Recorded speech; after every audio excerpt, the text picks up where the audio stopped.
Good morning, Ari. Good morning, Ed. You're living the dream, so why wouldn't you be? Is there any final thoughts you have? Something to look forward to. What's your goal?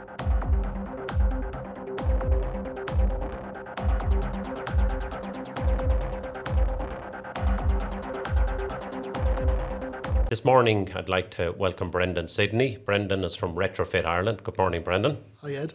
I just want to talk to Brendan and Retrofit Ireland. We've been talking in GreenTech HQ a lot about the whole area of the buildings and the built environment and what needs to happen in the built environment, simply because I think the building industry, whether it's the building of buildings or the operation of buildings, emit somewhere over 40% of carbon on Earth. So it's a sector that needs to be dealt with as we move forward. So we've got genuinely an expert in Brendan here and dealing with buildings and old buildings and Retrofit Ireland. So I might ask you, Brendan, first, what's the background to Retrofit Ireland and when did you start, etc., etc.? We would have started Retrofit Ireland back in 2004.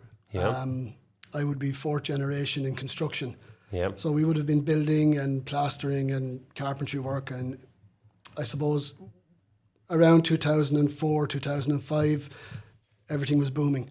Yeah. And we were flying. So one of the last properties that we built, the homeowner wanted a bit more technology in the house. And that got us thinking that this might be an angle or an avenue for us building going forward. Yeah. So we pursued some courses there regarding energy awareness in construction, and I suppose as a result of that we saw that the trend was moving towards more renewable technologies in houses. Yeah. So moving away from the new build, I suppose, which was kind of forced because of the downturn 2006, 2007, we looked at retrofitting and upgrading properties and trying to be a little bit niche about what we were trying to do with the properties. So we moved, we trained up and like a lot of companies around Wexford especially, we moved into that sector of upgrading properties and specialising in the materials and applications. Yeah. So it had been quite enough, I suppose, over 2006 to 2010.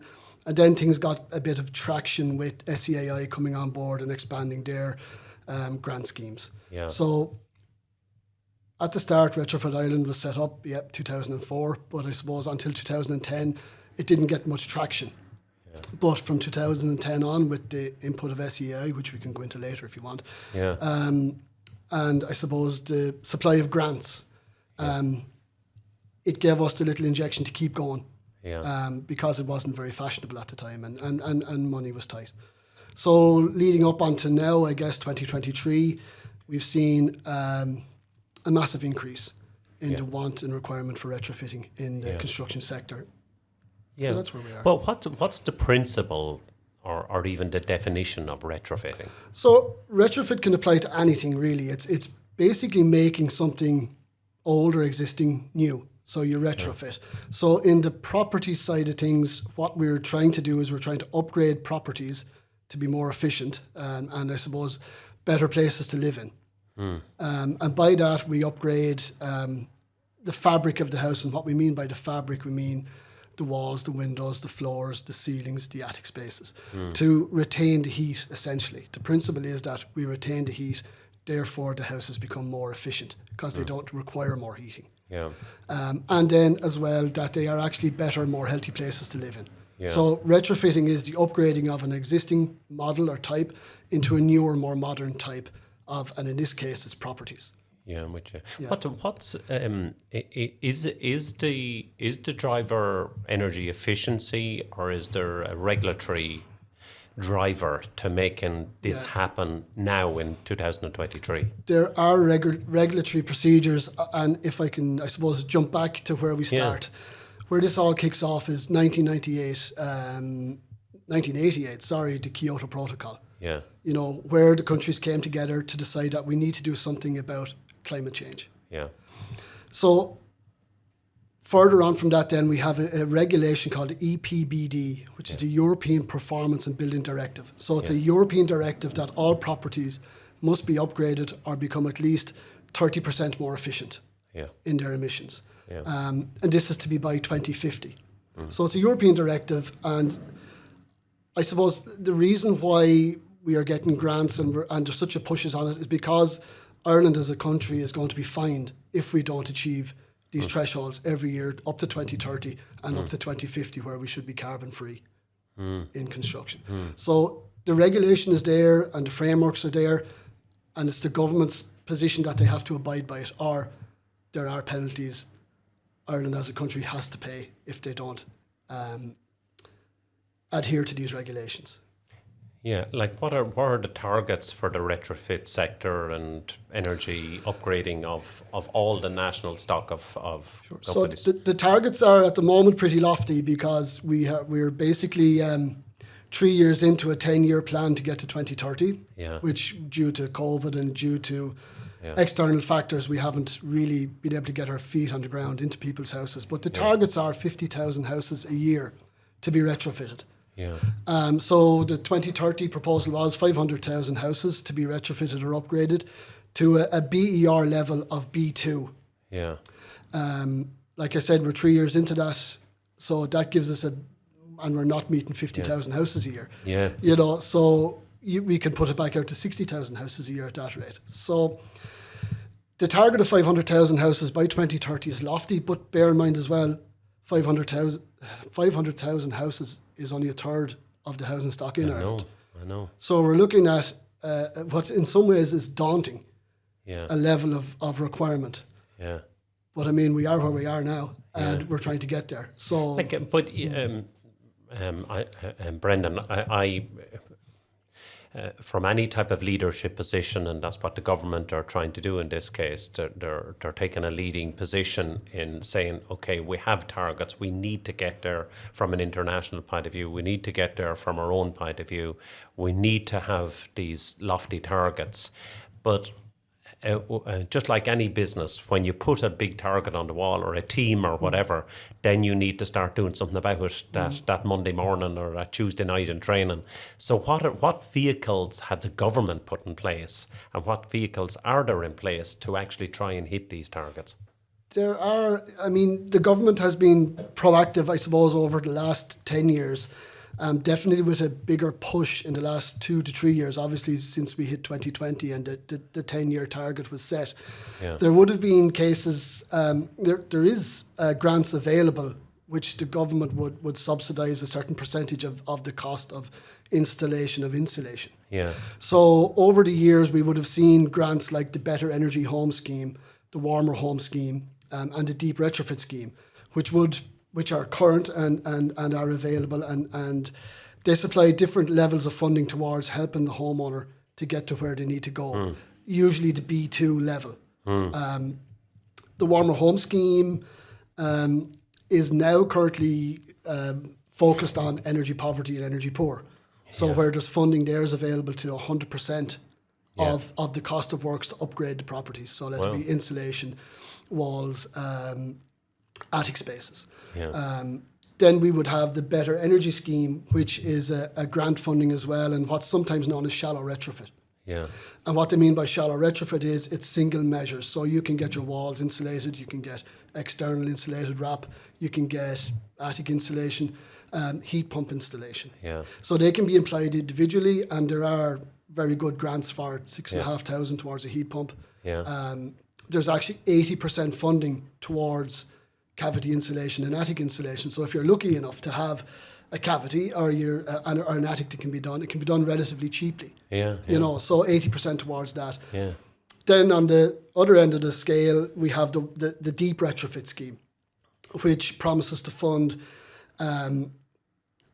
It says up to 50% of the cost to get your whole house to a B2 level. Yeah. That depends on the costs, really. Yeah. 50%, it depends on the cost of the overall project. Yeah. Those projects can be in the multiple of thousands. Yeah. But there is a pool there of money to the value of roughly around 27 to 30 grand, €30,000, sorry, €30,000 Yeah. in that one-stop shop deep retrofit sector. Yeah. But it depends on the works that you apply. So Yeah, I mean, there's a lot of work that has to be involved. I've been in that. hearing a lot, or we've been hearing a lot of SAAI. Is that the government organisation responsible for all these grants? It is. So tell us who is. So the SEAI is the Sustainable Energy Authority of Ireland. So they're the governing body which manages, I suppose, the delivery of the targets that have been set out.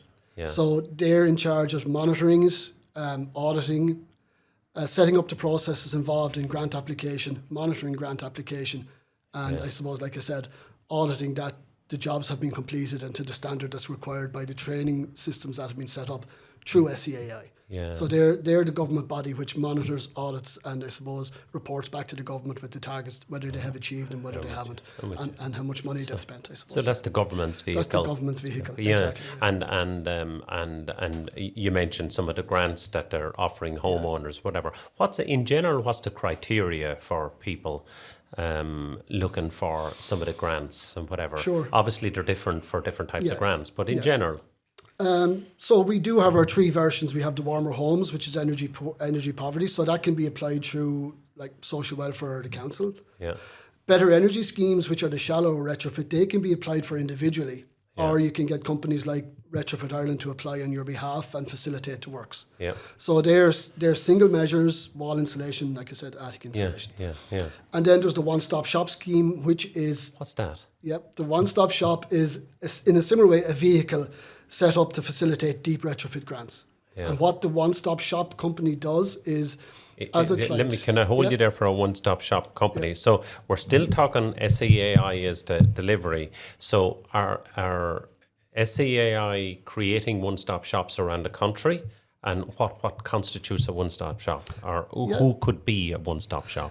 Usually they're construction companies or insulation companies who've been in the market over the last few years. Yeah. So they establish themselves as a body which will facilitate one-stop shop services. And what the one-stop shop does is it groups together all of the contractors required to do your installation. Right. So let it be a plumber, a heat pump installer, insulation installer. Right. And because that vehicle is established, they can also provide, in the one-stop shop case, the grants to be discounted up front to the homeowner. I'm with you. Wow. So they facilitate that. Wow. So if you go with a one-stop shop, there's a lot of details in the schemes and the processes, but they take that off the customers, I suppose, off their radar, and they facilitate the project from start to finish. In a lot of cases, what we find currently with the one-stop shops is clients are planning to expand or extend on their properties. Yeah. So as part of the building project, they will engage a one-stop shop to facilitate the building as well as the retrofit of the, let's say, the front of the house versus the extension at the back. Wow. So, which I suppose coincides with the B2 threshold, that if you are, the planning regulation requires that if you are building an extension, your house must achieve a B2 anyway. All right. Okay. So it knits in together nicely with... Sounds a good idea. It's a good idea. It is a good idea. Yeah. How is it working since it? How long is it set up? A few years? Well, there's different variations of it. I suppose the new one-stop shop is really only up and going this last year. Yeah. And there was some bonus grants for availing of it last year. There was up to €2,000 to jump on to give it the boost. There had been deep retrofit pilots schemes which provided 50% funding before, but that was cut because I guess there was too much volume and 50% was taking too much of the budget. Yeah. So the 20 to 30,000 catch or threshold for funding for one-stop shop, they have more funding now available, so now they could roll it out at that level. Yeah, but a one-stop shop is essentially a vehicle which will take the job from you, the customer, manage the grants, manage the contractors, manage the processes. Sounds great. And discount the grant up front to you. Yeah, So if, I'm with you. So if you're into a £50,000 job, it's coming into you at 25,000. I'm with you. Up front, which is good. Yeah, and then tailored with green loans. And tell me, in terms of the uptake of the grants and would people look at the grants and say, it's great, but if they're going to give me a grant of 20 grand, the contractor comes in and he increases the price of it by not necessarily 20 grand, but significantly. And is it worth it? It's definitely worth it. Obviously, it's apples and oranges because every build is different, every retrofit is different. Yeah. But at the end of the day, what's going to happen is you're going to have an SEAI registered contractor manage your property with all of the warranties and guarantees that go with it. So what we find over experience is we have priced similar projects against the one-man van, let's say. And then if any issue highlights, if there's an issue with a heat pump, if there's an issue with damp, mold, mildew, something wrong, it's past the parcel time with a like a one-man band. Whereas if you have the one-stop shop, which covers you have the warranties from SEAI, which are government backed. Yeah. You have the guarantees of the contract. Yeah, you are paying a premium, but it's a long-term project. It's not exactly. I'm with you. I'm with you. What's the uptake? The uptake is good. This year it's back a little so far, but we're getting back into it. It fluctuates. But the uptake is good. From our perspective, we would look at in inquiries. I think as of this week, we're on 10 a week of genuine inquiries, which have gone forward to look for a technical assessment. So the technical assessment is what happens before the property is upgraded. So if they're looking for a technical assessment, they're serious. They're serious punters. It sounds great. And how do you see the industry now that we have the 2030 target? How do you see it going in the next? Let's call it the next 5 years, and then thereafter. In fairness to SEAI, they're trying to develop this in the right way, and they have to for credibility. So we're in this a long time now, and we've had several dawns. This is, I think, now where the rubber meets the road. We're going to expand significantly. We have to meet the target. We have to. The government has to meet the targets, and therefore we have to meet the demand. We would like to see. Well, what we're committed to is double and triple what we're looking at currently. We're looking at 2024, 2025. We anticipate, we hope and anticipate that we're going to be tripling in size. Wow. And by extension of that, then that will trickle down into the locality where we're going to be looking for more qualified office staff, and we're going to be looking for more qualified tradespeople, which will have to be trained up to the level of retrofit, because it's so much different than new build. I'm with you. Tell me, Brendan, to me, it's extremely interesting. If we pick Wexford, or we're here in Enniscorthy at the moment, and is there an opportunity for picking a pilot area, let's say town of Enniscorthy, and we pick either a few streets or an area and say, could we go to SEAI with 10 houses in a row, or a street or something like that, and say, look, we want to really, we talk about towns and villages starting to fall apart. Is there any way we can go to SEAI with a project and say, we would like to do this street? Now, on the street there's 20 people, but 5 of them have no money, 5 of them don't want to do it. Just 10 of them are mad to do it. But is there any way we can really make this work and actually do an incredible job on a street or something like that? I'm just interested in, is there something here in Wexford that we can act as a model for what could be done around the country to get a bit of momentum here? There absolutely is, and there is the appetite from SEAI for that. Is there? We would have specified and priced apartment blocks of up to 80 properties in exactly the same way as what you said. Some people want to, some people don't want the hardship of it, but they've bought into it. We've gone to SEAI with that separately. They are all on for it. It's I suppose, depending on the tenure of ownership as well. If it's a company which owns the property, or if they're individuals, if it's councils. We're currently pricing councils' properties at the moment, 400 a year for the next 5 years in a county. We're midway through a proposal for Cove.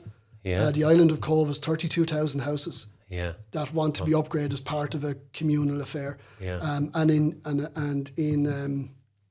I suppose in response to wind turbines and all this that's going to be built down in Cove, Yeah. this is part of their commitment Yeah. to upgrading the island itself. Yeah. So there's definitely, absolutely, SEAI have the appetite for that, Yeah. and us as retrofit contractors, we have the appetite for it. So Yeah.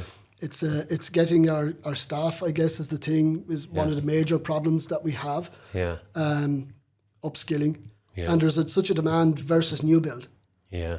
New build is clean, Yeah, very of clean course, work, you know, course. and retrofit is it's very specific and surprising when you pull down a ceiling and you look and it's not what you thought it was going to be. Yeah, yeah. So there's a lot of I suppose there's a lot of niche works regarding retrofit, and I think the likes of the training courses that are available at the moment in Enniscorthy there with the NZEB and the likes of that, they are all wanted, but we do have a bit of a fall off for a year or two. Retrofit apprenticeships are starting in Waterford, but we have 3 or 4 years there as well.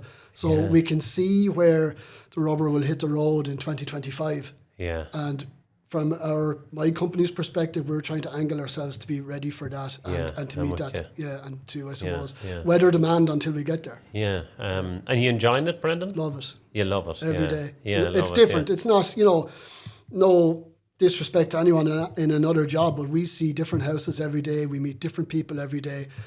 We're going into their house with the strict intention of making their house better. Yeah. Yeah. That's all. Better, more efficient. They have a better lifestyle. Healthier lifestyle. In terms of the health benefits, is it you're talking about better air quality and whatever? Absolutely, yeah. Because in a lot of cases, the properties which have been built, especially from 2000 on, let's say they were built in a hurry. Yeah. The build quality mightn't have been as good. Now we have excellent housing stock around Ireland. 1960s, 70s council properties. Yeah. They're cast iron. Yeah. You know, we have 1920s, 30 properties as we go across to the west. Fine big solid stone houses. Yeah. Don't need to go anywhere. They just need to be treated in a certain way. Yeah. But that way must be specific. Yeah.